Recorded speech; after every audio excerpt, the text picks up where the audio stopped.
Addamin fayyisu teessoo kee argeetaan dubbadha kanaatiin of taate gochaa kee lallaba akkasuma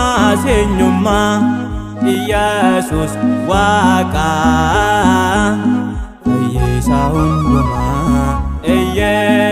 Iyyesuus Waaqa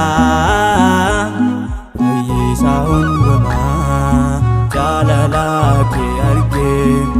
dhugaatu dubbate Addamin fayyisu teessoo kee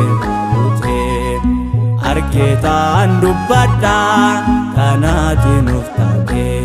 gochaa kee lallaba akkasuma eenyummaa Iyyesuus Waaqa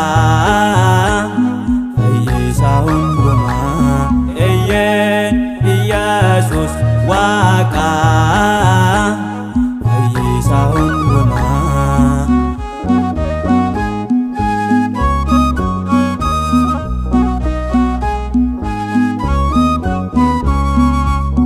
Ulmaa kee yoon yaadu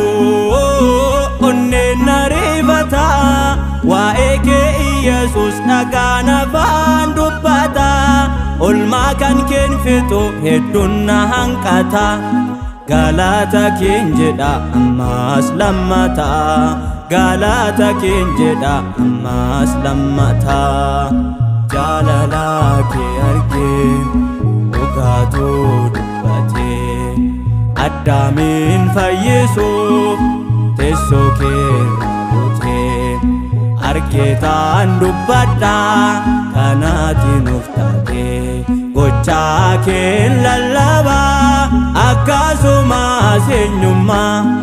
Iyyesuus Waaqa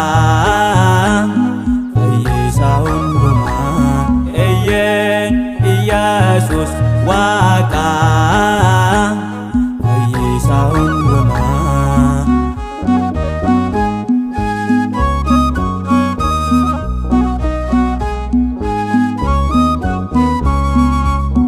Abbummaa kee argee amaanamaadha hundarranii caalta uumaa samiif lafaadha olaantummaa kansaa martinuu dhaga'a kan akka isaan jiru jedheen dhugaa ba'a kan akka isaan jiru jedheen dhugaa ba'a jaalala kee argee dhugaatu dubbate Addamin fayyisu teessoo kee argeetaan dubbadha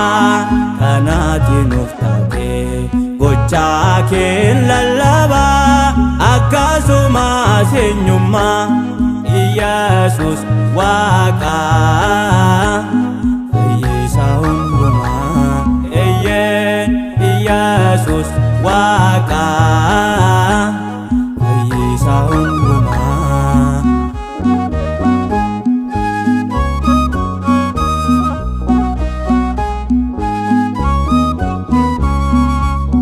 akkana jaalattu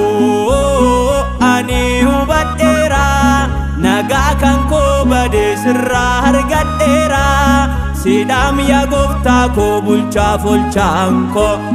ganama si galgalas kan keet guyyaan koo ganama si galgalas kan keet guyyaan koo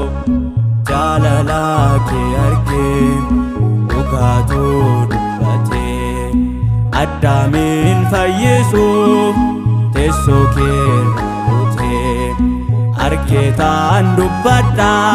kanaatiin of taate gochaa kee lallaba akkasuma eenyummaa Yesus Waaqa fayyisaa hundumaa Yesus Waaqa fayyisaa hundumaa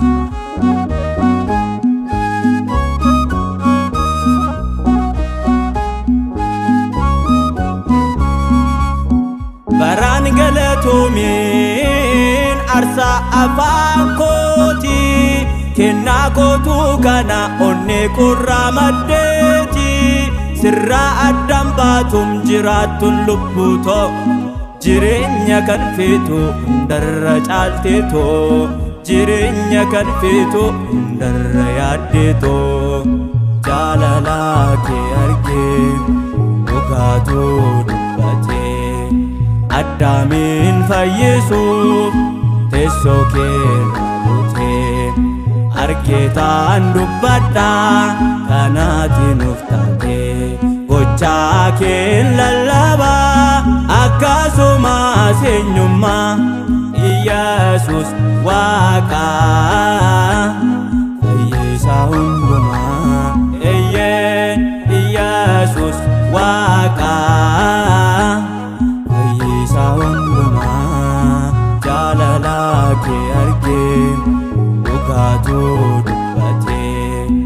Addaamiin fayyisuuf teessoo kee raawwatee argeetaan dubbadha kanaatiin of taate gochaa kee lallaba akkasuma eenyummaa Yesus Waaqa fayyisaa hundumaa Yesus Waaqa fayyisaa hundumaa